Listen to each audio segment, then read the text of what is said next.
রাজিবুল হাসান। আমাদের সকল অফিসাররা যার যার পরিচয় দিয়েছেন। আমাদের শেষে আমাদের প্রেস ক্লাবের সাধারণ সম্পাদক কাইম সাহেব ব্যস্ততার কারণে এসেছেন, আমি নিজে ওনাকে পরিচয় করে দিলাম। আসলে এটা আমি না দেখালেও পারতাম। এটা আসলে আমরা কি করেছি এই 64 দিনে, দিনটা কিন্তু 64 দিন, এবং যে ঘুমের 6 ঘন্টা বাদ দিলে বাকি 18 ঘন্টা চুপ, যত ঘন্টা অত ঘন্টা আমাদের কর্ম। আমরা কি করতে চাই সেটা শুধু আপনাদের বলবো। আপনাদের সহযোগিতা আমি এই 64 দিনে যতটুকু পেয়েছি আমি কৃতজ্ঞ। যার যার জায়গা থেকে আমাকে সহযোগিতা করেছেন। আমি যদি প্রথমে বলি, আমি আগে বলেছি আমি সব ধর্মের লোকের প্রশাসক, আমি সব মতাদর্শের লোকের প্রশাসক। আমি যখন এই চেয়ারে বসি তখন আমি আরেকটি রাজনৈতিক পদ আছে, এটি আমি গেটের বাইরে রেখে পরে ওখানে যেয়ে বসি, কারণ ওটি আমানত। ওটাকে আমি আমানত মনে করি, ওটাকে ক্ষমতা মনে করি না, ওটাকে দায়িত্ব মনে করি। আমাদের কিছু সমস্যার কথা আপনাদেরকে বলি, এগুলো আমার সামনে থেকে ফেস করতে হবে।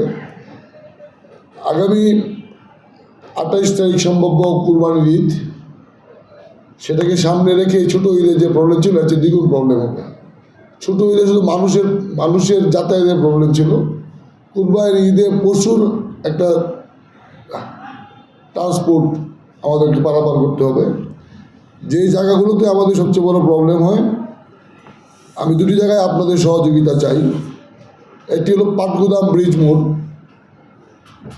এখানে আমি গত পরশুদিনও জেলা পরিষদে এখানে আইনশৃঙ্খলা মিটিং হয়েছিল, সেখানে আমি বলেছি ওখানে প্রধান অন্তরায় সিএনজির চাঁদাবাজি। আপনারা দয়া করে যদি আমাকে হেল্প না করেন, আমি কতক্ষণ করতে পারবো একা একা? আমাদের তো পুলিশ নাই, আর্মস নাই, আমরা আইন প্রয়োগ করতে পারি না। আমরা আমাদের ম্যাজিস্ট্রেটরা মাঝে মাঝে যে জরিমানা করে আসলে একটা জায়গা পার্মানেন্ট বন্ধ করা যায় না সুযোগ নেই। আমরা এত ভালো একটা রাস্তা ওভারনাইট করলাম প্রায় 22 ঘন্টায়, সেই রাস্তার মোড়ে সিএনজি দিয়ে ওই রাস্তাটাকে ছোটো করে ফেলা হলো। আমি ওইখানে একদিন প্রায় 1.5 ঘন্টা ছিলাম, অনেককে ধরেছি, অনেকের নাম শুনেছি।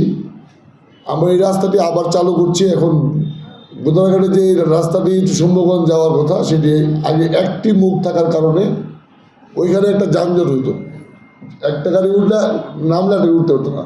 আমরা আশা করতেছি আগামী পরশুদিন থেকে একটি দিয়ে উঠবে, আরেকটি দিয়ে নামবে। আমি গতকালকে রাত 1:30 পর্যন্ত ওই সাইডে ছিলাম, চেষ্টা করতেছি আজকের মধ্যে যেন ওই কাজটি শেষ করা যায়। আমি গতকালকে রাত আবার ওইখান দিয়ে উঠে যদি কেউ থানাঘাট দিয়ে বেরোতে চায়, ওইখান দিয়ে আমরা আরেকটি রাস্তা করতেছি, কারণ ওইটা উঠা নাম্বার রাস্তা। এটা আমার পরিকল্পনায় আছে, এটা একদম 0 পয়েন্ট পর্যন্ত আনা। যদি আমরা এটাকে 0 পয়েন্ট পর্যন্ত আনতে পারি, তাহলে আমাদের যাদের নদীর ওই পারে কাজ বা নদীর ওই পারে আমাদের বাড়িঘর, কাউকে আমাদের সুমগঞ্জ ব্রিজটাকে আর ইউজ করতে হবে না। এই ক্ষেত্রে আপনাদের সহযোগিতা চাই। আমরা আসলে আমার যেটা প্রথম লক্ষ্য ছিল সিটি কর্পোরেশনকে ব্র্যান্ড করা। সিটি কর্পোরেশন এমন একটা জায়গায় ছিল, আমি যখন বসেছি, যে সকল সরকারি বড় বড় প্রতিষ্ঠান সকল কাজ করে, আমরা সিটি কর্পোরেশন পিছন থেকে হেল্প করি, কিন্তু আমাদের নাম থাকে না। আমি প্রথমে এই জায়গাটাকে ওন করেছি যে আমাদের নামটা আগে থাকতে হবে, যেহেতু আমরাই করি। সেটা আমি পয়লা বৈশাখ থেকে শুরু করেছি, আমরাই করার চেষ্টা করছি। আমরা আমাদের কাজটা, আমার সকল সহকর্মীরা যারা আমার ডান বামে আছে, সবাই অনেকেই অভ্যস্ত না, কিন্তু আমি তাদের কাছে কৃতজ্ঞ যে তারা রাত্রে 8টা-9টা পর্যন্ত অফিস করছে। সরকারি বিসিএস ক্যাডারের বড় কর্মকর্তা হয়েও যাদের 5টা পর্যন্ত অফিস করার কথা না, তারপরেও তারা করছে অফিস, শুধু এই সিটি কর্পোরেশনের মানুষকে ভালোবেসেই করছে। এখন এই জায়গায় আমরা যদি আপনারা সহায়তা করেন, আমরা ওই জায়গা থেকে 3টি রোড নামাই দিব নিচের দিকে, নদীর পাড়ে। ওইখানে আমি জায়গা ঠিক করেছি, ওখানে গাছ বৃক্ষরোপণ করবো। ওইগুলোতে আমরা টেম্পোরারি পার্কের মতো করে দিব, যে মানুষ যদি বিনোদন করতে চায় রোড দিয়ে যায়, ওই রোড দিয়ে নিচে নেমে যাবে। একদম নদীর পাড়ে সবুজ জায়গা আছে, ওখানে কিছু ঘাস রুয়ে দিলে ওইখানেও যাওয়া যাবে।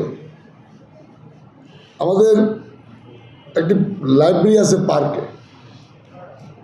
পার্কের আমরা কীরকম অসহায় আমি আপনাকে বলি। আমি 7-8 দিন অভিযোগ করার পরে আমি নিজে গেছি। আমি মাননীয় জেলা প্রশাসক সাহেবকে বলেছি ব্যাট বল চত্বর পর্যন্ত যদি আমরা গেট করে দিই, মানুষের এখন পার্কে হাঁটবার জায়গা নাই। এই পরিমাণ দোকান ওখানে হয়েছে, আপনি পরিবার নিয়ে যে হাঁটবেন বা সকালবেলা যারা হাঁটে দোকানের কারণে হাঁটতে পারে না। পার্কে আমাদের একটা লাইব্রেরি আছে প্রশাসনিক মুস্তামুদ্দিনের নামে।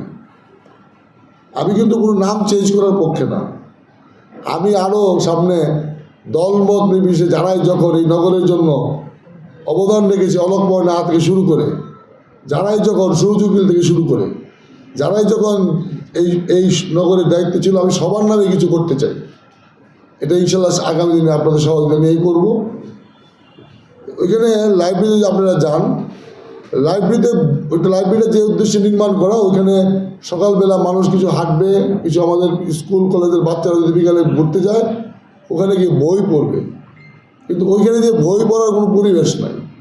ওইখানে ভোর 7টা থেকে লাইন থাকে, যারা স্টুডেন্ট বিভিন্ন কলেজে পড়ে তারা তাদের পাঠ্যপুস্তকের বই নিয়ে। এটা আমি দুইবার গিয়েছি, আসলে ওরাও পড়ালেখা করে, কিন্তু এটা ওদের পড়বার জন্য নির্ধারিত স্থান না। বয়স্ক মানুষ ওখানে কিছু পত্রিকা রাখা থাকে বয়স্ক মানুষ, না কিছু বই রাখা আছে স্টুডেন্টদের পড়ার জন্য, কিন্তু ওই বইগুলো পড়া হয় না। এই বিষয়টা আপনাদের সহযোগিতা চাই। বস্তি উন্নয়নের ক্ষেত্রে আপনাদের সহযোগিতা চাই। এই বস্তিগুলোর মালিক হলো জেলা প্রশাসন। আমি ওনাদের সঙ্গে কথা বলেছি, ওনারা যদি আমাদেরকে জায়গা দেয় আমরা সিটি কর্পোরেশন ঘর নির্মাণ করে দিব। আমাদের তো জায়গা নেই বেসিক্যালি। এই বিষয়ে আপনাদের সহযোগিতা থাকে। আমরা যে কঠিন বাস্তবতা দেখেছি, 2টা রুমের 4টা পরিবার। এখানে অনেক সিনিয়র সাংবাদিকরা ময়মনসিংহ শহরে দীর্ঘদিন বসবাস করেন। একদম পিছর মধ্যে যদি বলি, আমি জানি না ওনারা এই শহরের প্রতি আপনাদের কতটুকু ভালোবাসা, কিন্তু আমার মনে হয়েছে যে আমরা যারা রাজনৈতিক কর্মী আমরা আসলে ওই শহরে আমরা ব্যর্থ ছিলাম। একটা বস্তিতে 1 জগ পানি ভরতে 29 মিনিট সময় লাগে। ওই মানুষগুলো কীভাবে বসবাস করবে, খাবার পানি তারপর খাইতে পারবেন কিনা সন্দেহ আছে। আমি ওইখানে সিদ্ধান্ত নেই যে আমার আর আপাতত কোনো কাজই নাই। আমার কাজ একটা, সকল বস্তিতে আমি সাবমার্সিবল দিয়ে মসজিদের মতো কল দিয়ে দিব যাতে সবাই পানি খেতে। ইতিমধ্যে আমরা প্রায় 10টা মতো শেষ করে ফেলছি, যেগুলো এই ঈদে সবাই ব্যবহার করতে পারবে। কারণ এখানে আর টিউবওয়েল এখন আর ব্যবহার্য নাই। 10টা ফ্যামিলি একটা টিউবওয়েল ব্যবহার করে, সেই টিউবওয়েলটা নষ্ট হয়ে যায়। প্রতিদিন সেটা কে ঠিক করে দিবে? সাবমার্সিবল আমরা এমন কোম্পানির কাছ থেকে কিনেছি, সে 5 বছর নষ্ট হয়েছে, সাবমার্সিবল চেঞ্জ করে দেবে। আমরা সেখানে সমিতি করে দিয়েছি, যারা ইউজার কল নষ্ট হলে তারা 2 টাকা 5 টাকা করে দিয়ে কলটা তারা কিনে ফেলবে। আমরা অধিকাংশ 32-এ যেখানে মহিলাদের বা আমাদের বস্তিতে আমাদের উঠতি কলেজ বিশ্ববিদ্যালয় ছাত্রছাত্রীরা থাকে, বিশেষ করে মেয়েদের জন্য একটি করে বাথরুম ফিক্সড থাকবে, বাথরুম এবং গোসলখানা। সেখানের উপর আমরা সাবমার্সিবল করে দিচ্ছি, যেখানে শুধু মেয়েরা সেটা ব্যবহার করবে। আমরা যে বিষয়গুলো আমি ব্যথিত হয়েছি একজন রাজনৈতিক কর্মী হিসাবে এই চেয়ারে বসবার আগে, যে এই শহরে জন্মগ্রহণ করে ওই শহরে দুঃখ দেখতে পারলাম না কেন, এই শহরে মানুষের কান্না কেন শুনতে পারলাম না আমরা। এই বস্তিগুলোতে মানুষ থাকে পলিথিনের নিচে। অনেকেই গিয়েছেন, সাংবাদিকরা নিজেরা দেখে এসেছেন, ভিডিও করেছেন, সংবাদ প্রচার করেছেন। আমি অনেককে ব্যক্তিগতভাবে ফোন করে বলেছি, আমরা এই ঈদে আমরা এরকম প্রায় 700 পরিবারকে সিটিউশন টিন দিবে। যেসব জায়গায় আমরা ইতিমধ্যে চিহ্নিত করেছি টিন নাই, আমরা 700 পরিবারকে এরকম আমরা টিন দেবো। 700-র মধ্যে হয়তো শেষ হবে না, কিন্তু আপাতত আমাদের 700 পরিবারের বেশি দেওয়ার সামর্থ্য নেই। আমরা হয়তো আবার 6 মাস পরে আবার 700 পরিবারকে দিব। আমরা এই বস্তিগুলোতে আমার নিজের গিয়ে মনে হয়েছে, আমি আগে অনেক সাংবাদিক বন্ধুর সঙ্গে আমি কথা বলেছি, 100 রান্না করে গিয়ে দিই, 50টা রান্না করে গুস্ত নাই খাওয়া। এবার হয়তো কুরবানির ঈদ গুস্তর অভাব পড়বে না। আমরা জন্য 7,000 পরিবারের মাঝখানে আমাদের যে 5,000 হেলথ কার্ড করেছি আমরা ইতিমধ্যে, এই 5,000 হেলথ কার্ডে আমরা করেছি গরিব মানুষের। এই 5,000 হেলথ কার্ডে আমরা সবাইকে ঈদের মাংস ছাড়া আর যাবতীয় সব সামগ্রী দিয়ে দিব, এবং 5,000-এর বাইরে আরও 2,000 আছে, সেগুলো আমরা দিয়ে দেব। এটা আমার ওই 2 দিন ঈদ করার কারণে, ছোটো ঈদ এবং বড় ঈদ, আমার নিজের অভিজ্ঞতা থেকে এটা করেছি। আসলে আমাদের পরিষ্কার পরিচ্ছন্নতা নিয়ে আমার অনেক বড় ভাইরা এখানে আগে রাজনীতি করতেন, এখন সাংবাদিকতা করেন। অনেক ছোট ভাইয়েরা এই শহরে স্কুল কলেজে পড়ালেখা করেছেন, বা এই জেলা স্কুল কলেজে পড়ালেখা করেছেন। আমি যখন, আমার কাছে মনে হতো যে আকুয়া খাল বলতে মারা গেছে। আমরা চেষ্টা করলাম আকুয়া খালকে জীবিত করতে, তবে আমি নিজেই মনে হয়েছে যে আমি অভিভূত যে এরা 24 ঘন্টাকে আমরা ভাগ করে, আমাদের পরিচ্ছন্নতা কর্মীরা, এদেরকে গোল্ড মেডেল দিলেও এদেরকে ঠিক পুরস্কারটা দেওয়া হবে না। আমাদের কোনো মেশিনারিজ না, আমরা 8-10টা বেকু এক্সিকিউটার ভাড়া করে আমাদের কয়েকটা ছিল দিয়ে আমরা 24 আওয়ার্স কাজ করেছি। আমরা গোয়ালকান্দি খালটাকে একদম আকুয়া খালে কানেক্টিংয়ে যোগ করেছি। আমরা ক্যান্টনমেন্টে যে এলাকাটায় 4 ফুট পানির নিচে ছিল, আমরা সারাদিন ক্যান্টনমেন্টের সঙ্গে দরবার করে মিটিং করে ওই এলাকার মানুষের পানিটা আমরা নিচে নামিয়ে দিয়েছি। আমাদের প্রবলেম হয়ে গেছে গাছকে ক্লোজের পিছনের ড্রেনটা, এখানে বিভিন্ন কারণে এটাকে আমরা মিনিমাইজ করতে পারতেছি না, চেষ্টা করতেছি সর্বোচ্চ। আমাদের এই পরিষ্কার পরিচ্ছন্নতা বিষয়ে আমরা আরও চেষ্টা করব। আমরা সব ধরনের স্টেক হোল্ডারের সাথে কাউন্সিলিং করেছি। ঈদের পরে স্কুল কলেজগুলো করলে আমরা ছাত্র এবং শিক্ষকদের সঙ্গে কাউন্সিল করব। সমাজের কোনো অংশীজনকে আমরা এখান থেকে বাদ রাখবো না, তবে আপনারা সবচেয়ে বড় অংশীজন। কিন্তু একটা দুঃখ আপনাদের এগেনস্ট, আমার একটা অভিযোগ, আপনারা ময়মনসিংহকে গুরুত্ব দিয়ে নিউজ করেন না। অনেকেই কেউ করেন, অনেকে করেন না। যদি শম্ভুগঞ্জ এলাকার ওই ব্রিজটা দ্রুত করা যায়, যদি এখানে আপনারা নিউজ করেন, সর্বোচ্চ কর্তৃপক্ষের চোখে আনেন, যদি ময়মনসিংহ ইঞ্জিনিয়ারিং কলেজটাতে আপনারা যদি নিউজ করেন, আমাদের মাননীয় প্রধানমন্ত্রী প্রতিদিন পত্রিকাগুলো পড়ে আন্ডারটেকেন করে ওই মন্ত্রণালয়কে পাঠিয়ে দেয়। আমাদের বহু প্রশাসকদের রাতের ঘুম হারাম। উনি ময়লার ভিডিও পাঠান, যানজটের ভিডিও পাঠান, পানির ভিডিও পাঠান, যাকে পাঠান তার ঘুম হারাম হয়ে যায়। যে আপনারা একটু লেখেন, কষ্ট করে দেখান। আমাদের এই ইঞ্জিনিয়ারিং কলেজটা প্রায় বন্ধের মতো ছিল। আমি ব্যক্তিগতভাবে ওখানে কয়েকদিন গিয়ে কিছু এখন চালু হয়েছে। যদি আপনারা লেখেন, আমাদের এই জেলার ছেলেরা একটু উপকৃত হবে বেশি। দয়া করে আপনারা লিখবেন। আমি ভুল করলেও লিখবেন, কোনো অসুবিধা নাই। কিন্তু আমরা যদি বাস স্ট্যান্ডে এবং বাইপাসে আপনারা নিউজ না করেন এই ঈদের আগে, এবার কিন্তু আমি এই যানজট নিরসন করতে পারবো না। আমি ওদের সঙ্গে পারি নাই, আমার বলতে কোনো অসুবিধা নেই। আমি এটা পারি নাই। আমি হাতে 4 দিন চাঁদাবাজ ধরেছি, আপনারা অনেকেই স্থল দেখেছেন, ভিডিও দেখেছেন। কিন্তু এটা এখন মুখোমুখি হয়ে যাওয়া লাগে। আমাদের তো আইন প্রয়োগ করার সুযোগ নাই প্রতিদিন। এখন আমরা নিরুপায় হয়ে মদের ডিপো দিয়ে একটা নতুন রাস্তা তৈরি করতে চাই। আজকে যদি সময় দেখবেন, প্রায় 40 ফুট পাশ। আমরা যদি গাছ কাটতেছি না, গাছটাকে মাঝখানে রেখে ইটের সোলিং করে দিচ্ছি। এই রাস্তা আমরা একদম ইউনিভার্সিটির মতো টেনে নিয়ে যাব। কারণ ওদের সঙ্গে যেহেতু পারছি না, আমরা একটা অল্টারনেট রাস্তা তৈরি করতেছি। এটা রেলের মোড় থেকে শুরু হবে, আবার মদের ডিপো এখানে যে ডিভাইডার ছিল ওটা আমরা ভেঙে দিয়েছি। গতকালকে রাত্রে 1:30টার সময় আমার সাথে রোডসের অ্যাক্সিডেন্ট ছিল। আমরা ওই পার থেকে যেই গাড়িগুলো ঈদের সময় আসবে, ওইগুলো এসে বাস স্ট্যান্ড থেকে ইউটার্ন করতে হয়। আমরা ওইখান থেকে একটা সরাই দিচ্ছি, কোনো ইউটার্ন করতে হবে না। ওই পার দিয়ে এসে সোজা দিকে নেমে যাবে। কারণ ইউটার্ন করা মানে ওখানে আরেকটা যানজট ক্রিয়েট করা। ওটা গতকালকে অ্যাকশন, আমি অ্যাকশনে ছিলাম। আমাদের জেলা পরিষদ প্রশাসক সৈয়দ আহমদ সাহেব পীর সাহেব ছিল, কিন্তু তার বাড়ি হালুয়াঘাট, তার আসা যাওয়া বেশি, হারুন ভাইয়ের আসা যাওয়া বেশি। যারা ওই পারে একটু বেশি আসা যাওয়া করেন তারা একটু হয়তো সুবিধা ভোগ করবেন। ওই দিক থেকে আসবার ব্যবস্থা করার জন্য আমরা আবার মূলত আসলে যেহেতু আমরা পারতেছি না, বেসিক্যালি আমরা পারছি না ওদের সঙ্গে, আমরা এটাকে ডাইভার্ট করে 2 দিকে চলে যাচ্ছি। ওই পারের জন্য এদিকে ডাইভার্ট করতেছি, কিন্তু এটা কিন্তু কোনো সমাধান না। আর আপনারা যদি সাংবাদিকরা অনুসন্ধান করতে না পারেন, আমি কীভাবে পারি? আমি তো হাতে নাতে পার্কেও চাঁদাবাজ ধরেছি, বাইপাসেও ধরেছি। একটু কষ্ট করে এই কাজগুলো আপনারা করলে আমার উপর প্রেশারটা কমে যায়। আমি আরেকটি বিষয়, আমরা গতকালকে আমি কিছু ধর্মের মানুষকে আমি কিছু জায়গায় প্রপার ইউজ করতে চাই। কারণ আমরা যদি ধর্মীয় অনুভূতিটা মানুষের ভিতরে জন্মগ্রহণ করাতে ব্যর্থ হই, তাহলে এই সমাজে বিশৃঙ্খলা পারবে। আমাদের না পারবার জায়গা হলো মাদক বিরোধী কোনো অভিযান আমরা সেটি করতে পারতেছি না, যেটা এখন আমাদের সবচেয়ে বড় ধরনের প্যারার জন্ম দিতেছে। আমি র্যাবের সঙ্গে কথা বলেছি, আমি ডিবির সঙ্গে কথা বলেছি, আমি এসপিডিআর সঙ্গে কথা বলেছি। আসলে এরপরে কোনো আমরা পারছি না, সেটা তো আমি সরকারের একটা অংশ, আমি নিজে বুঝছি না কেন পারছি না।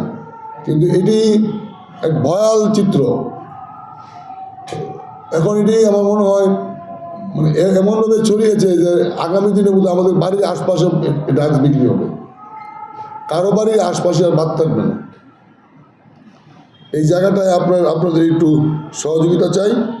আরেকটি বিষয় আপনাদের বিরুদ্ধে বলি, আমি কোনো লোকাল পত্রিকাকে ভাই শুভেচ্ছা দিতে পারবো না, দয়া করে আমাকে ক্ষমা করবেন।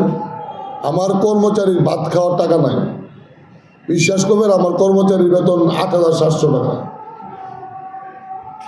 আর যে সিটি কর্পোরেশনের কর্মচারীর ভাত খাওয়ার টাকা নাই, তার মেয়রের কেন শুভেচ্ছা বিজ্ঞাপন দিতে হবে?